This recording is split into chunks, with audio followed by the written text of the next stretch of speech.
घन कीर्ति सांद्र विजिताखिलांध्र जनता सुधींद्र मणिदीपकार्यांगिक वाचिक पूर्वकाद्भुत तुलित नटनाघटिका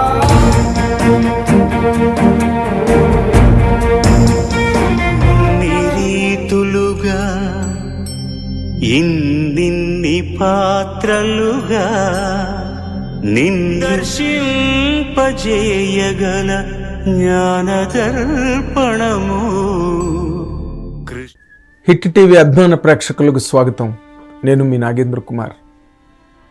ఎప్పుడులాగా ఒక సినిమా రివ్యూ గురించో లేకపోతే ఇంకేదో చాలా గ్రేట్ మూమెంట్ గురించో ఎప్పుడు చెప్పడానికి అలవాటు పడే ఒక జర్నలిస్ట్గా ఈ రోజున ఈ సందర్భం గురించి మాట్లాడడం అంటే బేసిక్గానే చాలా బాధగా ఉంది.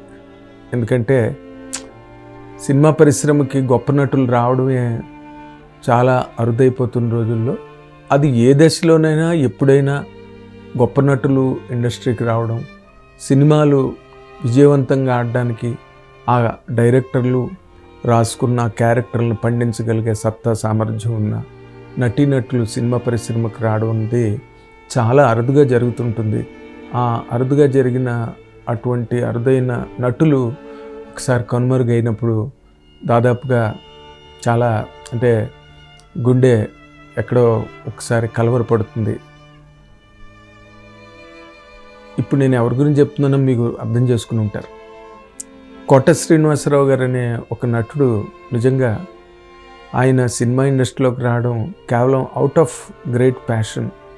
థియేటర్ నుంచి ఓ పక్కన స్టేట్ బ్యాంక్ ఆఫ్ హైదరాబాద్లో ఉద్యోగం చేస్తుంది, పిల్లలు సంసారం, చాలా పద్ధతి అయిన మనిషి.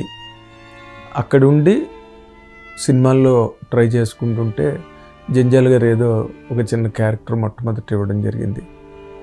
తర్వాత ఏదో 1, 2, 3 సినిమాల్లోని అక్కడక్కడ చిన్న పాత్రలు చేస్తూ ఇంకో పక్కన స్టేట్ బ్యాంక్ ఆఫ్ హైదరాబాద్లో ఉద్యోగం చేసుకుంటూ ఉద్యోగాన్ని చాలా పద్ధతిగా చేసుకునే ఒక ఉద్యోగి కోట శ్రీనివాసరావు. కానీ ఆయనకి ఆయన ప్రయత్నాలు ఫలించో లేకపోతే ఆయన మీద ఎవరు దృష్టి పడో మొత్తానికి టి కృష్ణ గారి దృష్టి మాత్రం చాలా గట్టిగా పడి ప్రతిఘటన అనే ఒక సినిమాతో కోట శ్రీనివాసరావు తాలూకు ప్రాభావం కానీ ఆయన సామర్థ్యం కానీ సినిమా ఇండస్ట్రీకి చాలా గొప్పగా తెలిసి వచ్చింది. ఆ సినిమా హిట్ అవ్వడానికి విజయశాంతి గారు పెర్ఫార్మెన్సు ఎంత గొప్పగా హెల్ప్ అయిందో, టి కృష్ణ తాలూకా ఇమాజినేషను క్రియేషను ఎంత గొప్పగా పనిచేసాయో వాటన్నిటితో పాటు ఈక్వల్గా కోట శ్రీనివాసరావు ఆ తెలంగాణ డైలెక్ట్ చెప్పడంతో అప్పటికది చాలా కొత్త ప్రయోగం. ఒక విలన్ ఆ విధంగా సినిమాలో విలన్కి అటువంటి ఒక డైలాగ్ ఓరియంటేషన్ అన్నది అదే మొదటిసారి తెలుగులో. ఇంకక్కడి నుంచి కోట శ్రీనివాసరావు ఎప్పుడు వెనక్కి తిరిగి చూసుకున్నది లేదు. ఆయన కోసం క్యారెక్టర్లు రాశారు, ఆయన కోసం క్యారెక్టరైజేషన్స్ క్రియేట్ చేశారు.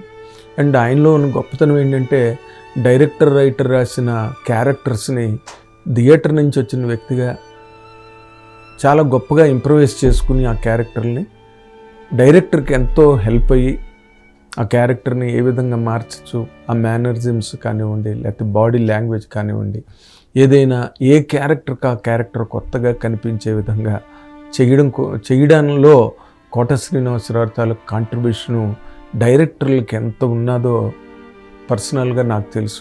ఎందుకంటే దాదాపుగా ఆయన కెరీర్ ప్రారంభమయ్యి ఆయన టేక్ ఆఫ్ దగ్గర నుంచి కూడా నేను చూసిన వాడిని కోట శ్రీనివాసరావుని. అలాగే ఇక్కడి నుంచి మద్రాసులో షూటింగ్లు ఉంటే అప్పుడు హైదరాబాద్లో ఎక్కువగా షూటింగ్లు ఉండేవి కావు.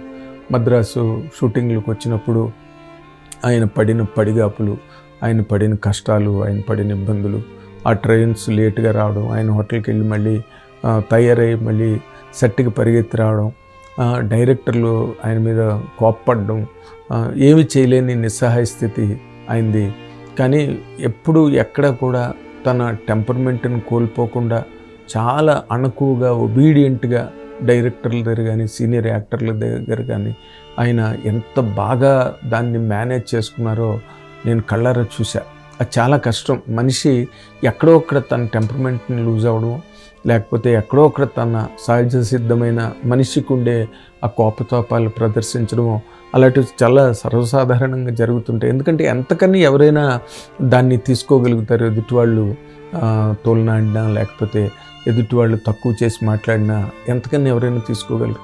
కానీ కోట శ్రీనివాసరావు గారికి ఆ క్యారెక్టర్ల మీద, ఆ సినిమాల మీద, లేకపోతే తన కెరీర్ మీద ఎంత గొప్ప ప్యాషన్ అంటే, భక్తి చెప్పాలంటే ఆ డివోషన్ ఎంత గొప్పదంటే, ఆయన ఎప్పుడు ఎవరిని ఒక్క మాట అనకుండా జీవితంలో ప్రతి చోట నెగ్గుకుంటూ వచ్చి ఆయన సహనంతో కానివ్వండి, లేకపోతే ఆయన ఒక్కసారి మొదటే ఎలా ఎవరు మాట్లాడినా ఒక్కసారి కెమెరా ముందుకు వెళ్ళిన తర్వాత అది చిన్న క్యారెక్టర్ అయినా పెద్ద క్యారెక్టర్ అయినా ఎలాంటి క్యారెక్టర్ అయినా కూడా కోట చప్పట్లు కొట్టించుకునే సెట్ల నుంచి బయటకు వచ్చాడు.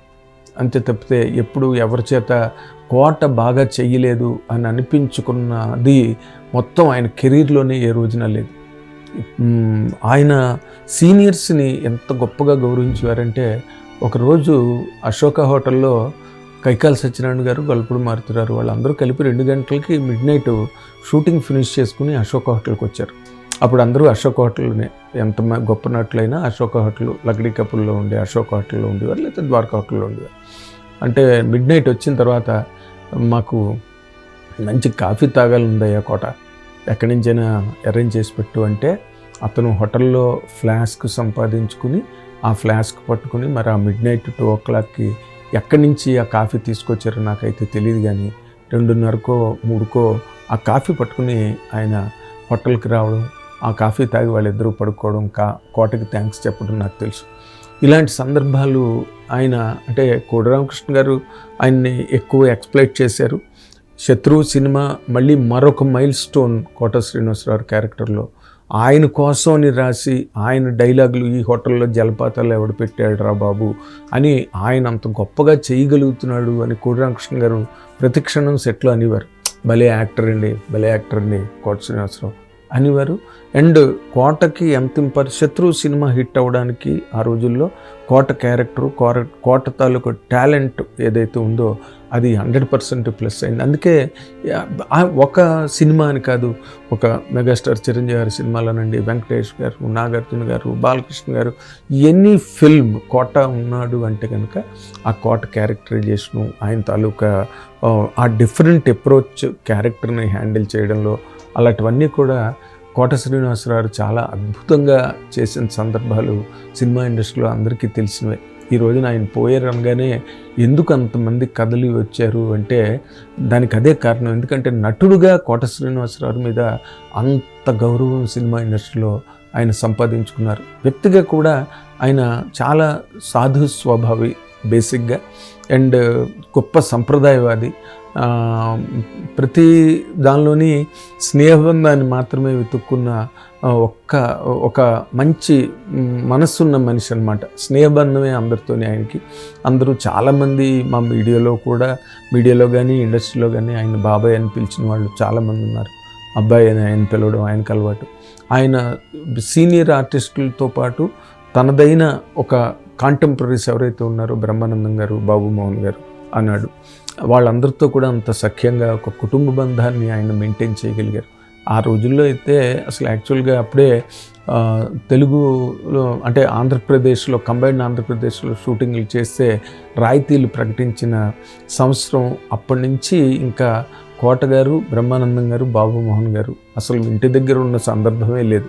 ఎందుకంటే ఉదయం ఫ్లైట్ ఎక్కి వైజాగ్ వెళ్తే వైజాగ్ నుంచి సాయంత్రం షూటింగ్ ఫినిష్ చేసుకుని మళ్ళీ విజయవాడ రాత్రి వచ్చి మన్నాడు విజయవాడలో షూటింగ్ అటెండ్ అయ్యి అక్కడి నుంచి మళ్ళీ రాజమండ్రి వెళ్ళి అక్కడ 3 రోజులు 4 రోజులు పనిచేసి అక్కడి నుంచి మళ్ళీ తిరుపతి వెళ్ళి మళ్ళీ తిరుపతి నుంచి హైదరాబాద్ వచ్చి హైదరాబాద్లో షూటింగ్ ముగించుకుని మళ్ళీ వైజాగ్, మళ్ళీ రాజమండ్రి, మళ్ళీ తిరుపతి, ఇలాగా వాళ్ళు కొట్టిన అసలు మామూలుగా కాదు. డైరెక్టర్లు వాళ్ళు ముగ్గురు లేనిదే సినిమాలే లేవు. నిన్నేదో బ్రహ్మానందం గారు మేము ప్రతి సినిమాలో ఉన్నాము అన్నారు, కానీ వాళ్ళు లేని సినిమా లేదు. అది పెద్ద హీరోల సినిమాలో అవనండి, యంగ్స్టర్స్ అవనండి, పెద్ద డైరెక్టర్లు అవనండి, కొత్త డైరెక్టర్లు అవనండి, వాళ్ళకి మాత్రం కోట శ్రీనివాసరావు, బ్రహ్మానందం, బాబుమోహన్ కాంబినేషన్ సాధారణంగా రన్ అయిన కాంబినేషన్.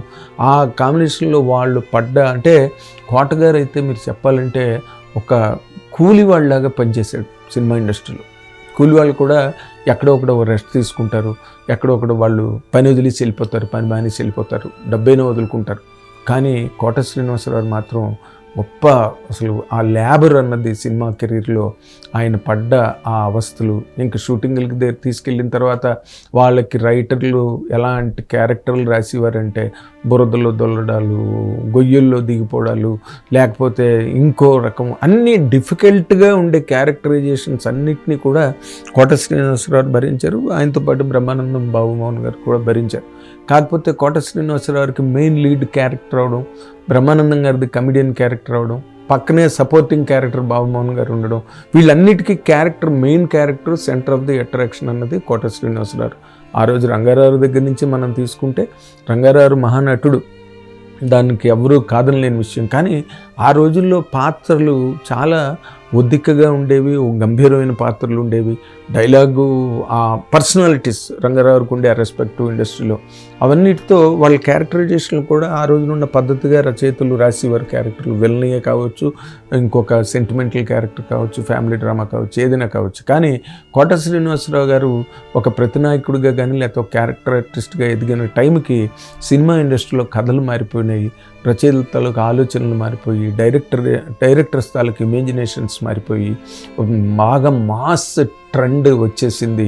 ఆ మాస్ ట్రెండ్ని కోట శ్రీనివాసరావు ఎంత బాగా దాన్ని రక్తి కట్టించి ఆ క్యారెక్టర్ని హీరోలందరితో పాటు అసలు ఎలాంటి క్యారెక్టర్లు చేశారంటే దాని మీద ఒక పెద్ద డాక్టరేటే చేయొచ్చు యాక్చువల్గా కోట శ్రీనివాసరావు తాలూకా కెరీర్ మీద. అంత గొప్ప కెరీరు, గొప్ప సంగీత అభిమాని. ఘంటసాల గారు అంటే చెవి కోసుకునేవారు.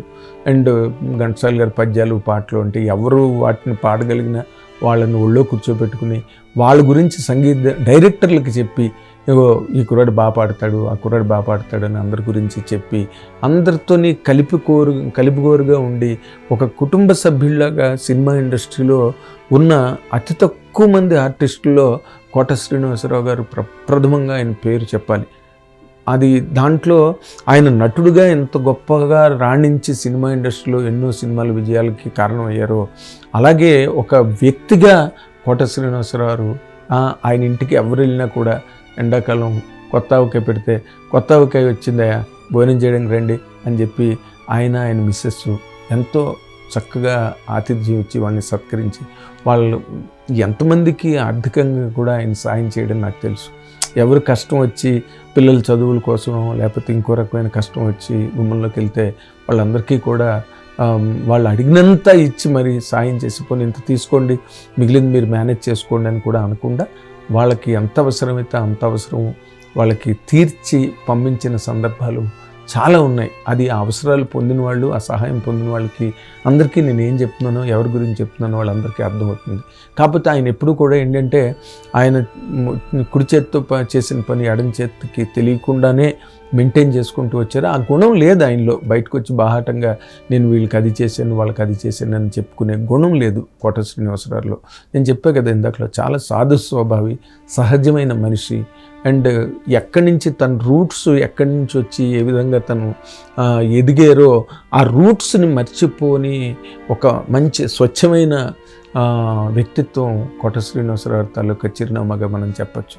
కాకపోతే ఏంటంటే ఆయన సినిమా ఇండస్ట్రీలో ఒక టైంలో మనకి కోట శ్రీనివాసరావు మంచి ఫైల్లో ఉన్న రోజుల్లోనే మెల్లిగా ట్రెండ్ మారుతూ రావడం, ఈ హిందీ యాక్టర్లు, మలయాళం యాక్టర్లు, తమిళ యాక్టర్లు రావడం, అప్పటికి ఇంకా పాన్ ఇండియా ఇమేజ్ తెలుగు సినిమాకి రాకపోవడంతో కోట శ్రీనివాసరావుకి దాదాపుగా మెల్లిమెల్లిగా క్యారెక్టర్లు తగ్గుతూ వచ్చాయి. అంటే కొత్త డైరెక్టర్లు వచ్చి హిందీ విలన్స్ను, హిందీ క్యారెక్టర్ ఆర్టిస్టులను, లేకపోతే తమిళ్, మలయాళం నుంచి తెచ్చుకోవడం, ఇలాంటివేవో ఒక ప్రయోగాలు, ఒక వినూత్నమైన విధానం సినిమా ఇండస్ట్రీలో ప్రారంభమైపోయింది. ఆ ప్రారంభమైన ఆ ఊపులో కోట శ్రీనివాసరావు పూర్తిగా పూర్వపక్షం చేయబడ్డారు. ఆయన క్యారెక్టర్లు దొరకలే.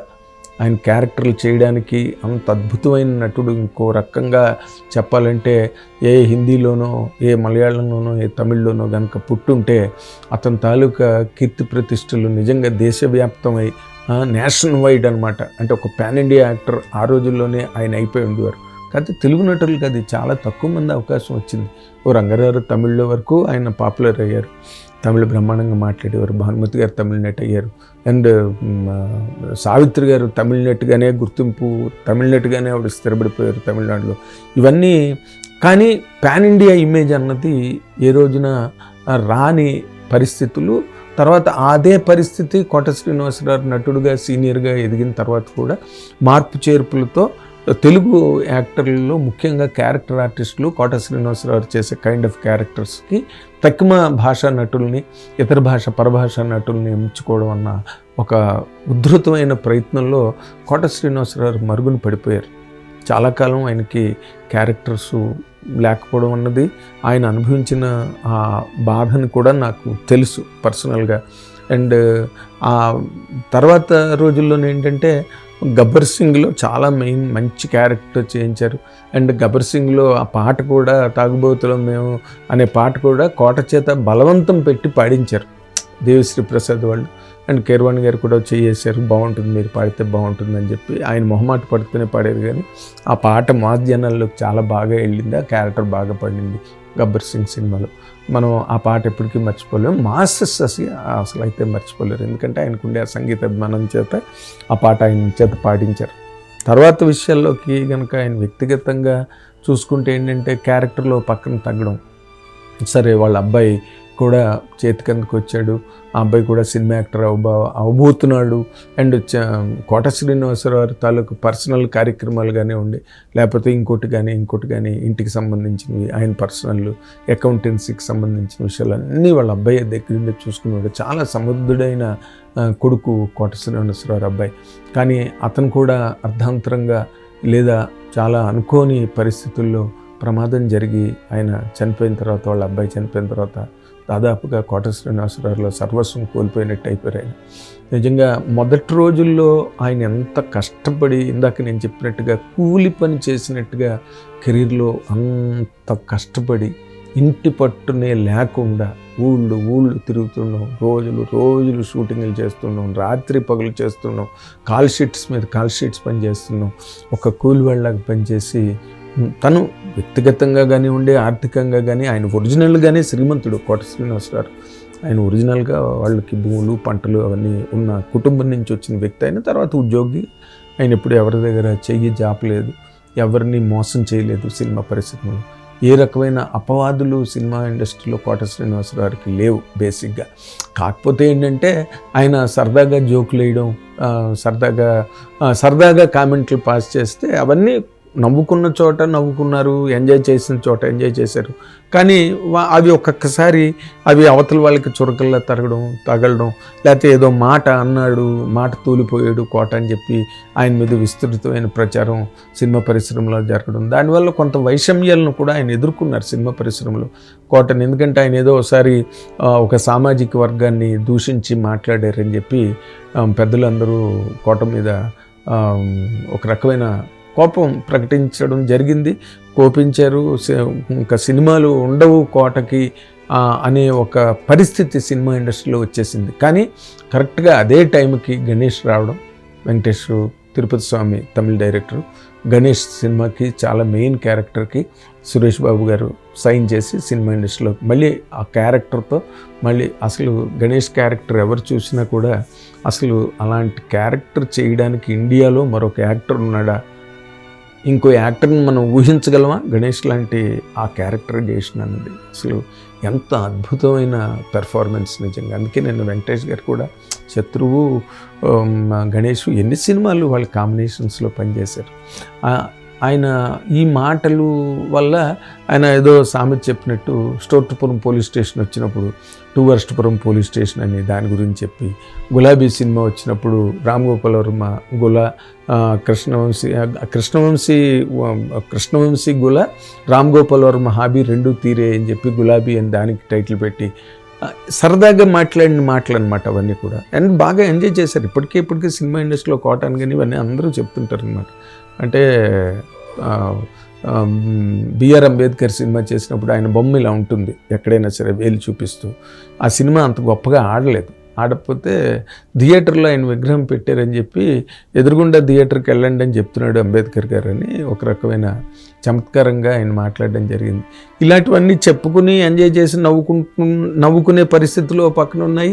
ఆయన కామెంట్లు చేస్తున్నారు, సినిమాల మీద కామెంట్లు చేస్తున్నారు అని చెప్పి ఇంకా లేనిపోని వాళ్ళు ఉంటారు కదా, పక్కన ఉండే పక్క వైద్యం వాళ్ళందరూ వాటిని ప్రచారం చేయడం, అలాంటి నెగిటివిటీని కొంతవరకు సినిమా ఇండస్ట్రీలో ఈ యాంగిల్లోనే ఆయనకి అలాంటి ఎదురయ్యాయి. కానీ ఒక నటుడుగా కానీ వ్యక్తిగా వీళ్ళని మోసం చేశాడు, వీళ్ళ దగ్గర ఈ విధంగా వాళ్ళని చీట్ చేసాడు అన్న మాట ఏ రోజున లేదు. ఆయనకి ఎగ్గొట్టిన వాళ్ళు ఎంతమంది ఉన్నారు సినిమా ఇండస్ట్రీలో. అంటే ఆయనకి అనుకున్న రెమ్యునరేషన్ ఆయనకి పోకుండా చేసింది. సరే, ఏదో మొత్తానికి కింద మీద పడి కెరీర్ని నిర్మించుకుని కెరీర్ని నిలబెట్టుకున్నాడు సక్సెస్ఫుల్గా, మోస్ట్ సక్సెస్ఫుల్గా బ్రహ్మాండంగా నడిపించుకుంటున్న టైంలో ఆ కొడుకు దుర్మరణం ఏదైతే ఉందో, అకాల మరణం కోట శ్రీనివాసరావుని చాలా చాలా అసలు పూర్తిగా ఆయన్ని నీరుగార్చేసింది.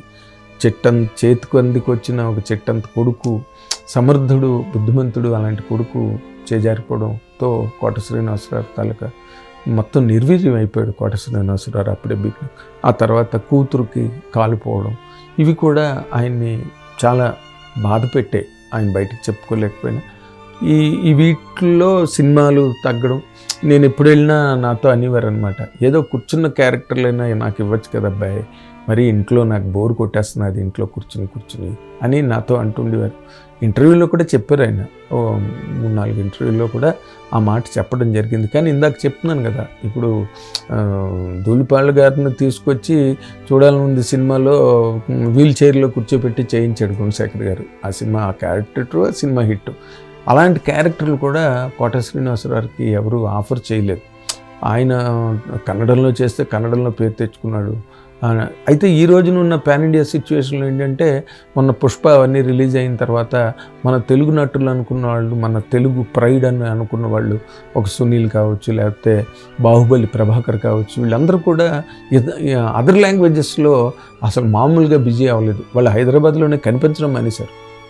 అలాంటి వాతావరణంలోకి వెళ్ళవలసిన కోట శ్రీనివాసరావు గారికి అవకాశం చెక్కలేదు. ఎందుకంటే ఆయన ఆరోగ్యం పాడైపోవడం, షుగరు, బీపీ, డయాబెటీస్ ఇవన్నీ ఆయనకి ఒకదాని తర్వాత ఒకటి ఆయన్ని కమ్మేసే, కాలుకి వేలు తీసేశారు షుగర్ వచ్చి.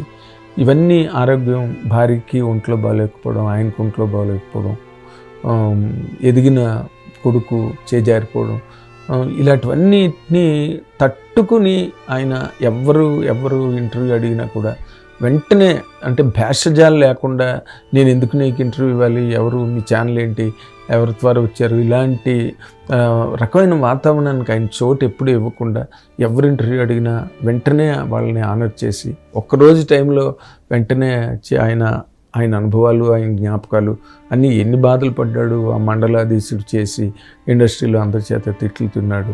అండ్ ఒకటి కాదు, ఆయన చేసిన ప్రయత్నాలు, ఆ ప్రయోగాలు, ఆయన కెరీర్ బిగినింగ్లో మాట చెప్తున్నాను నేను. ఇవన్నీ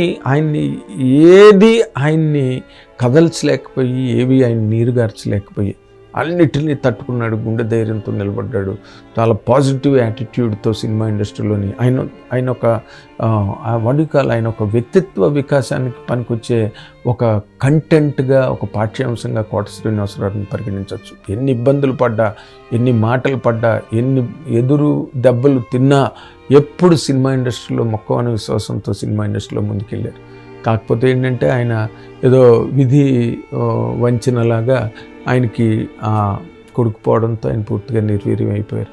ఆ తర్వాత ఆయన మళ్ళీ కోలుకున్నది లేదు. ఇంట్లో ఎవరు వచ్చినా వెళ్ళి కలిసి మాట్లాడేవారు. ఆయన స్నేహితులందరూ కూడా ఆయన్ని వెళ్ళి బ్రహ్మానందం గారు కానీ, బాబుమోహన్ కానీ రెగ్యులర్గా కలుస్తుండేవారు. తర్వాత ఆయనతో నటించిన నటులు కూడా చాలామంది పోయారు. ధర్మ సుబ్రహ్మణ్యం గారు లేరు, ఏవిఎస్ గారు లేరు, అండ్ ఎంఎస్ నారాయణ గారు లేరు, కొండవలస లక్ష్మీనారాయణ గారు లేరు, వేణుమాధవ్ లేడు. ఎంతమంది ఈ మధ్య రోజుల్లో పోవడంతో ఏంటంటే, కంప్లీట్గా ఆయన స్తబ్ద అయిపోయి మనిషి ఒక రకమైన బాధల్లోకి వెళ్ళిపోయారు. నిజంగా అంటే ఎటు నుంచి ఎటు చూసుకున్నా అటువంటి జీవితం ఎవరికీ వద్దనిపిస్తుంది.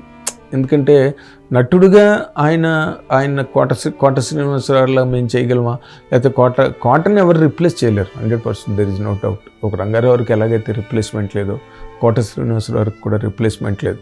చాలా చాలా చాలా హైలీ ఇంపాసిబుల్ నేను చెప్తున్నా కదా. ఎందుకంటే అలాంటి యాక్టర్ని మళ్ళీ ఇప్పటి వరకు తెలుగు ప్రొడ్యూసర్లు కానీ డైరెక్టర్లు కానీ ప్రొడ్యూస్ చేయలేపారు. అంత గొప్ప నటుడు కోట శ్రీనివాసరావు. ఎన్నేళ్ళైనా కోటకి రిప్లేస్మెంట్ అయితే మాత్రం రాదు. కాకపోతే దాని వెనకాతల రిప్లేస్మెంట్ లేని గొప్ప ఘనతని సాధించిన కోటగారి వెనకాతల ఒక చాలా లెబోరియస్ లైఫ్, ఒక చాలా క్రిటికల్ లైఫ్, చాలా కష్టతరమైన జీవితాన్ని గడిపి తర్వాత క్లిష్టమైన సమస్యలను ఎదుర్కొని ఆఖరిని ఏంటంటే నిన్నటి రోజున సరదాగానే ఉండేవారు మ్యాక్సిమం దానిలో. తన తాలూకా ప్రతిభని ఎప్పుడు గొప్పగా చెప్పుకోలేదు. లక్కు నాకన్నా చాలా గొప్ప నటులు ఉన్నారు, నాకు అదృష్టం కలిసి వచ్చిందని అనేవారు తప్పితే నేను చాలా గొప్ప నటుడిని, నేను పీకాను, నా అంతటి వాడు లేడు అని ఏ రోజున ఆయన మాట్లాడలేదు. అలాంటి ఒక మంచి గొప్ప నటుడే కాకుండా ఒక గొప్ప వ్యక్తిగా కూడా ఆయన మీద చాలా అపవాదులు ఉండేవి. కానీ వాటన్నిటిని పాజిటివ్గా తీసుకుని ఎవరిని పల్లెత్తి మాట అనుకుండా సినిమా ఇండస్ట్రీలో లోకులు కాకులు అన్నట్టుగా ఆయన అందరినీ ఒకే రకంగా ట్రీట్ చేసి అందరితోని బ్యాలెన్స్లో ఉంటూ జీవితంలో ఇంబ్యాలెన్స్ వచ్చింది. దాన్ని కూడా ఒక రకంగా తట్టుకుని నిలబడ్డా. ఆరోగ్యంలో వచ్చిన ఇంబ్యాలెన్స్ని ఆయన ఏమీ చేయలేకపోయారు. ఆఖరి రోజున నిన్న ఆయనకి అందరూ కడపడి వీడ్కోలు పలకవలసి వచ్చింది. సినిమా ఇండస్ట్రీ అంతా తరలి వచ్చింది, హీరోలు అందరూ వచ్చారు. ఆ మధ్యనే పవన్ కళ్యాణ్ గారు ముందు ఒకసారి వచ్చారు, మళ్ళీ నిన్ను కూడా వచ్చి పార్థివ దేహాన్ని సందర్శించి వెళ్ళారు. మెగాస్టార్ చిరంజీవి గారు వచ్చారు, వెంకటేష్ గారు వచ్చారు. సినిమా ఇండస్ట్రీలో రాని వాళ్ళు లేరు నిన్న. ఎందుకంటే ఆ క్షణాలే ఏ మనిషి ఇచ్చి జీవితం తాలూకు గొప్పతనాన్నైనా చెప్తాయి. ఆ క్షణాలే ఈ ప్రపంచాన్ని వదిలిపెట్టి వెళ్ళిపోతున్న ముందు క్షణాలు. ఎవరైతే అంత ప్రేమగా ఎంత బాధపడ్డారు అసలు అందరూ. అంటే ఇట్స్ ఎ గ్రేట్ ఎగ్జిట్. చాలా బాధాకరమైన ఒక పరిస్థితుల్లో కోటగారు మనందరినీ, సినిమా ఇండస్ట్రీని, ప్రేక్షక లోకాన్ని విడిచిపెట్టి వెళ్ళిపోవడం జరిగింది. ఆయన ఆత్మకి శాంతి కలగాలని హిట్ టీవీ తరఫున కోరుకుంటున్నాను. వారి కుటుంబ సభ్యులకి నా ప్రగాఢ సానుభూతి తెలియజేస్తున్నాను. హిట్ టీవీ యాప్, ఇందులో short news, live news, entertainment shows, movies, digital magazines తో పాటు మీ జిల్లా వార్తలను కూడా ఫ్రీగా చూడొచ్చు. ఇంకెందుకు ఆలస్యం, వెంటనే హిట్ టీవీ యాప్ ని డౌన్లోడ్ చేసుకుని ఫ్రీగా ఎంటర్టైన్మెంట్ పొందండి. Hit TV app, hit TV app, please download hit TV app. Hit TV app ని ఫ్రీగా డౌన్లోడ్ చేసుకుని ఎంజాయ్ చేయండి. మీకు నచ్చిన ఎంటర్టైన్మెంట్ కోసం హిట్ టీవీ యాప్ ని ఫ్రీగా డౌన్లోడ్ చేసుకుని ఎంజాయ్ చేయండి. హిట్ టీవీ యాప్ ని డౌన్లోడ్ చేసుకుని ఆస్వాదించండి, ఆశీర్వదించండి. ఇంతమంది సెలబ్రిటీలు హిట్ టీవీ యాప్ ని డౌన్లోడ్ చేసుకోండి అని చెప్తున్నారంటే ఎంత మంచి యాప్ ఆలోచించండి. అమెరికా అమెరికా అమెరికా అమెరికాలో చదవాలనుకునే వాళ్ళకి విశ్వసనీయమైన పేరు మన శౌర్య కన్సల్టెన్సీ. UK లో 1 year masters, UK లో 1 year masters, 2 years work permit up to 5 years visa. Contact Saurya Consultancy. Contact 89851 89851.